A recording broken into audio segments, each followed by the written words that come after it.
Hello students, आज हम जानने वाले हैं यूजीसी नेट 2025 के प्रीवियस ईयर पेपर सेट लेके आई हूँ। टीचिंग एप्टीट्यूड में जो 20 क्वेश्चन पूछे गए थे 2025 फर्स्ट शिफ्ट और सेकंड शिफ्ट में, ये क्वेश्चन एग्जाम में पूछे जाने वाले हैं। तो चलिए ज़्यादा देर न गवाते हुए हम हमारे फर्स्ट क्वेश्चन की शुरुआत करते हैं। देखिए, फर्स्ट क्वेश्चन में पूछा गया है कि कॉग्निटिव डोमेन के बारे में पूछा गया है। अब ये कॉग्निटिव डोमेन किसमें बताया जाता है, तो ब्लूम टेक्सोनोमी में, ठीक है, 3 स्तर बताए गए थे।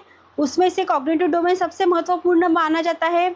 नीचे से ऊपर की ओर हमें जाना है, तो देखिए नीचे से ऊपर की ओर जब हम जाते हैं, ठीक है, तो फर्स्ट इसमें क्या रहता है, स्मरण, यानी रिमेम्बरिंग करते हैं। रिमेम्बरिंग करने के बाद उसको क्या करते हैं, हम समझते हैं, यानी उसकी अंडरस्टैंडिंग करते हैं। अंडरस्टैंडिंग करने के बाद हम क्या करते हैं, थर्ड में उसका प्रयोग करते हैं। प्रयोग यानी अप्लाई करते हैं। अप्लाई करने के बाद हम क्या करते हैं, उसका विश्लेषण करते हैं, और विश्लेषण करने के बाद हम क्या करते हैं, उसका मूल्यांकन करते हैं। तो हमारा राइट आंसर 2 होने वाला है यहाँ पे देखिए। तो इसलिए कॉग्निटिव डोमेन में ये सबसे महत्वपूर्ण क्वेश्चन बताया गया है, और इसमें से एक सवाल हमेशा ही क्या आता है, पूछा जाता है। तो सेकंड हमारा क्वेश्चन होने वाला है, यहाँ पे पूछा गया है कि अनुभवजन्य अभिगम में शिक्षक की भूमिका नहीं हो सकती। तो शिक्षक क्या होता है, कोच हो सकता है, अच्छा मेंटर भी हो सकता है, यानी परामर्शदाता भी हो सकता है, ट्यूटर भी हो सकता है, लेकिन वो तकनीकी हो सकता है क्या, नहीं। तो यहाँ पे हमें नहीं, यानी निगेटिव की बात की है, तो यहाँ पे हमारा राइट आंसर होने वाला है चौथा। तीसरा क्वेश्चन पूछा गया है कि स्वयं उत्पन्न प्रतिपुष्टि नहीं की जा सकती। यदि स्वयं उत्पन्न प्रतिपुष्टि हम आश्वासन देके कर सकते हैं क्या, नहीं, हम आश्वासन नहीं दे सकते। इसलिए राइट आंसर हमारा क्या होने वाला है, फर्स्ट। पूर्वदर्शन करना ये हो सकता है, प्रारंभ से अवलोकन करना ये भी हो सकता है, पर्यवेक्षण करना ये भी हो सकता है, लेकिन स्व उत्पन्न प्रतिपुष्टि नहीं हो सकती। इसलिए राइट आंसर हमारा 1 होने वाला है। फोर्थ यहाँ पे पूछा गया है कि आकलन का साधन माना जाता है। देखिए, जब भी स्टूडेंट का जब आकलन करते हैं टीचर, तो स्टूडेंट को ज़्यादा से ज़्यादा नॉलेज कहाँ से देते हैं टीचर, टेस्ट देते हैं, ठीक है, उनकी परीक्षाएं लेते हैं, वर्कशीट उनको देते हैं पढ़ाई करने के लिए, प्रश्न उत्तर देते हैं, ठीक है, होमवर्क वगैरह। लेकिन यहाँ पे निर्देशन देते हैं क्या, नहीं है, कि आकलन करना है ना। इसलिए हमारा राइट आंसर क्या होने वाला है, 4, ठीक है, क्योंकि निर्देशन देना ये हम आकलन में नहीं दे सकते। इसलिए सी जहाँ पे होगा, यहाँ पे भी नहीं है और यहाँ पे भी नहीं है, ठीक है। तो ये हमारा राइट आंसर होने वाला है, जो 4 पूरे आंसर जहाँ पे होने वाले हैं। इसलिए राइट आंसर क्या होने वाला है, हमारा 4 होने वाला है। अभी मैच द पेयर जून 2025 में पूछा गया है, फर्स्ट शिफ्ट में ये सब क्वेश्चन। अधिगमन उद्देश्यों के प्रति छात्रों की गहन अभिरुचि को प्रोत्साहित करते हैं। किसमें प्रोत्साहित करते हैं, उनको कार्यक्रम विस्तार परिक्षेपण में कार्य डिजाइन द्वारा, ठीक है। यहाँ पे फर्स्ट आंसर का क्या होने वाला है, ए का आंसर सेकंड होने वाला है। देखिए यहाँ पे आंसर सेकंड है। संकलनात्मक और निर्णयात्मक आकलन अधिगमन उन्मूलन होने चाहिए। तो किसमें होने चाहिए, यहाँ पे छात्रों के अभिप्रेरण के लिए विविध प्रकार के आकलन होने चाहिए। इसलिए राइट आंसर क्या होने वाला है, बी का 4। प्रतिपुष्टियों को संवाद रूप में सुकर बनाना। संवाद रूप में सुकर कौन बनाते हैं, आकलन प्रथाओं के भीतर की प्रतिपुष्टि शामिल की जाती है। उसके बारे में पूछा गया कि कुछ व्यक्तिगत छात्र निवेश को शामिल करना। तो यहाँ पे राइट आंसर होने वाला है थर्ड, छात्रों द्वारा स्वामित्व की अधिक भावना, ठीक है। इसलिए राइट आंसर यहाँ पे 2 होने वाला है, अच्छे से देख लीजिए। 6 क्वेश्चन एंड्रागोजी के बारे में बताया गया है। तो एंड्रागोजी हम किसे कहते हैं, जो प्रौढ़ अधिगमन सिद्धांत है, इसे कहते हैं। इसलिए राइट आंसर क्या होने वाला है, हमारा थर्ड होने वाला है। यह क्वेश्चन 25 जून 2025 में सेकंड शिफ्ट में पूछा गया था। 7 हमारा क्वेश्चन चल रहा है। तो ये देखिए, यहाँ पे पूछा गया है कि वह आकलन है जिसे अनौपचारिक रूप में भी देखा जा सकता है। अनौपचारिक के रूप में इनफॉर्मल की बात की गई है, ठीक है। तो यहाँ पे इनफॉर्मल, यहाँ पे यूजीसी नेट में सेकंड और 4 को उन्होंने क्या कहा था, आंसर बताया था। इनमें दोनों में से एक होने वाला है, निर्माणात्मक आकलन होने वाला है, तो नहीं तो क्या होने वाला है, पर्यवेक्षण। अगर इस बारे में अगर कोई सा क्वेश्चन इस बारे अगर पूछा जाए पेपर में, तो हमें मालूम होना चाहिए निर्माणात्मक आकलन, ये नहीं तो क्या होने वाला है, पर्यवेक्षक आकलन होने वाला है। ठीक है, इसलिए राइट आंसर क्या होने वाला है इसका, 2 और 4। 8, पाठ्य योजना को लिखने के लिए दिए गए अनुक्रम को पुनः व्यवस्थित कीजिए। पाठ्य योजना के बारे में पूछा गया है, तो राइट आंसर यहाँ पे देखिए 4 होने वाला है। 25 जून 2025 में शिफ्ट 2 में पूछा गया है। तो यहाँ पे फर्स्ट आंसर क्या होने वाला है, पहले तो यहाँ पे पूछा गया है कि पाठ्य योजना हम को कैसे लिखने के लिए हम अनुक्रमित कर सकते हैं, यानी पुनः व्यवस्थित कर सकते हैं। तो पहले हमें क्या करनी चाहिए, पूर्व योजनाएं बनानी चाहिए, प्लानिंग करना चाहिए।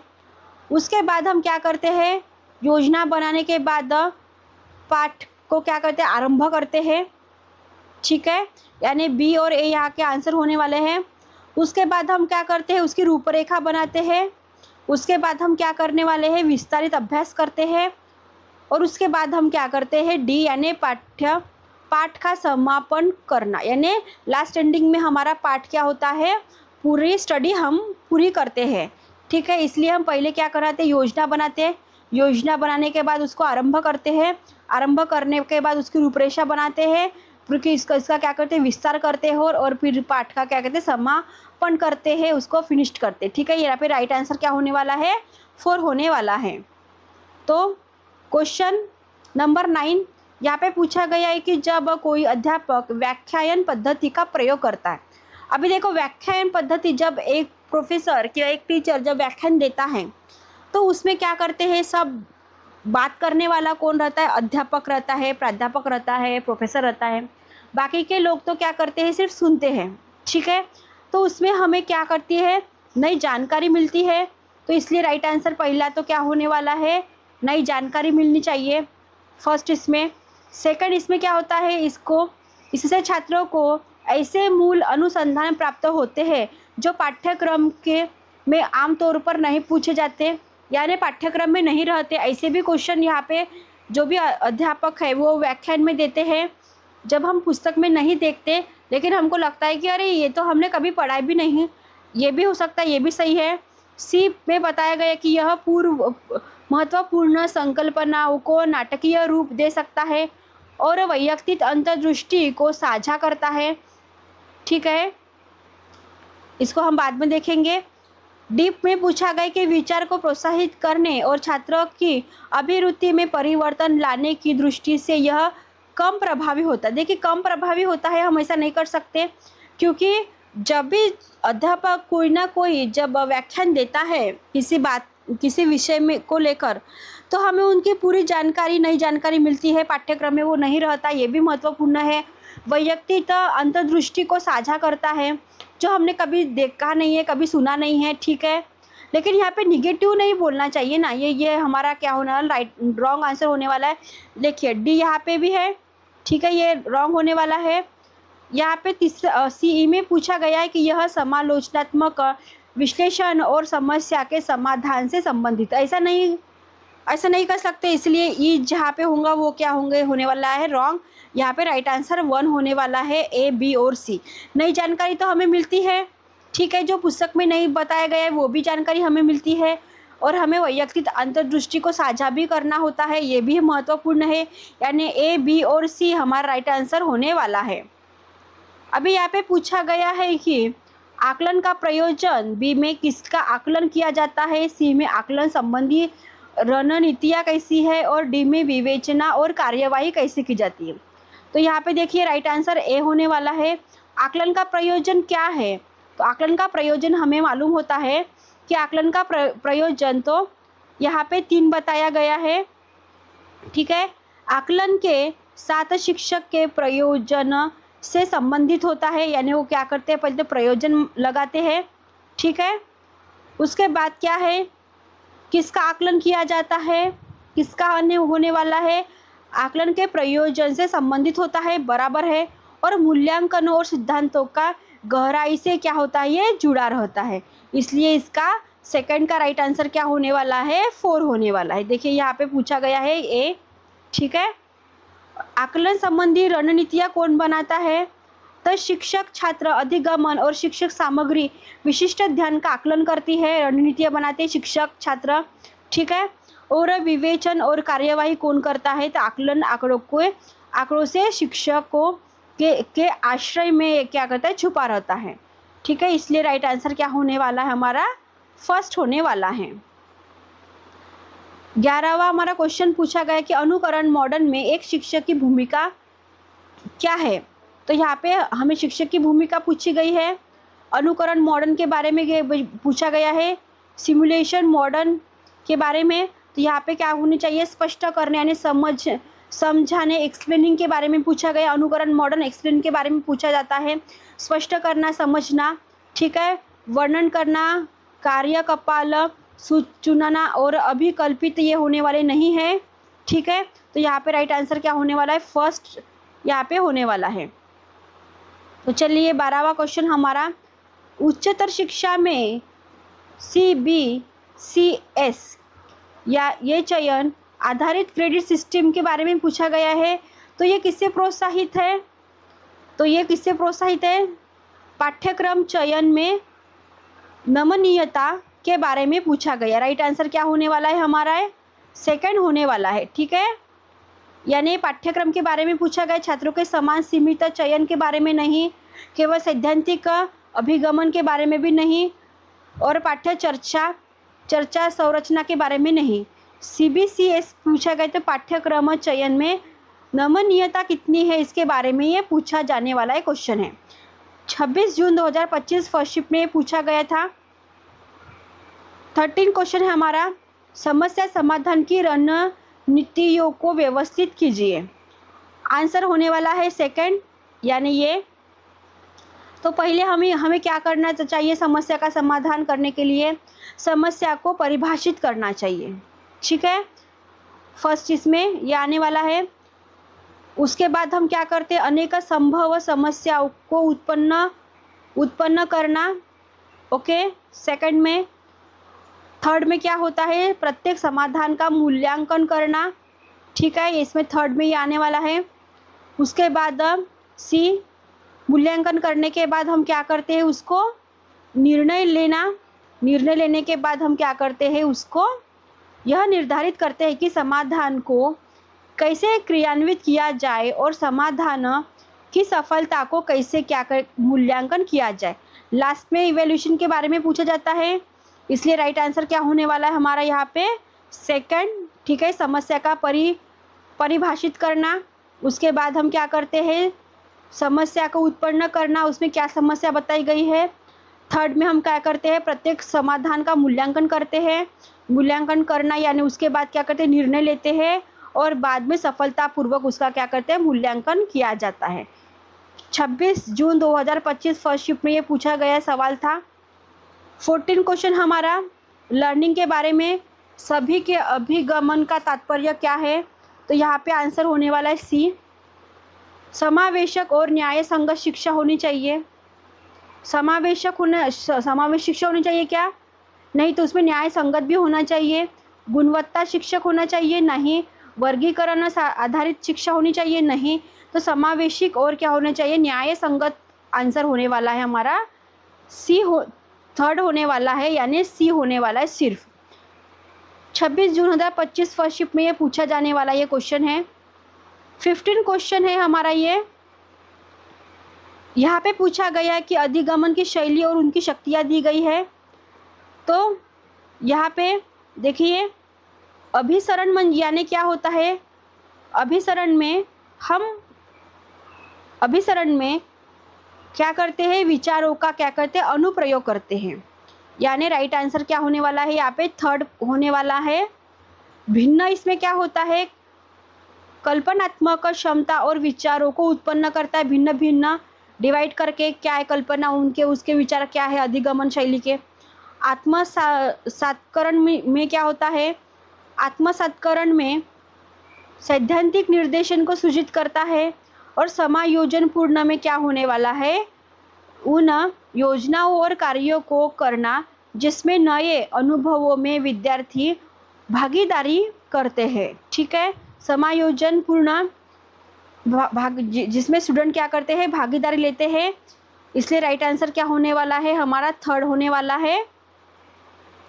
16 क्वेश्चन, निम्नलिखित में से उच्चतर शिक्षा में शिक्षक और अभिगमन निर्धारित करने वाले व्यवहारगत उद्देश्यों के गुण क्या है? तो यहाँ पे राइट आंसर सेकंड होने वाला है।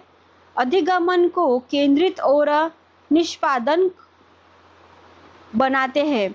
लर्निंग के बारे में पूछा गया है।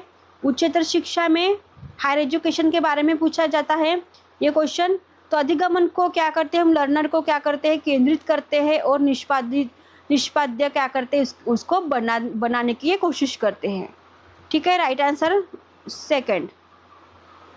17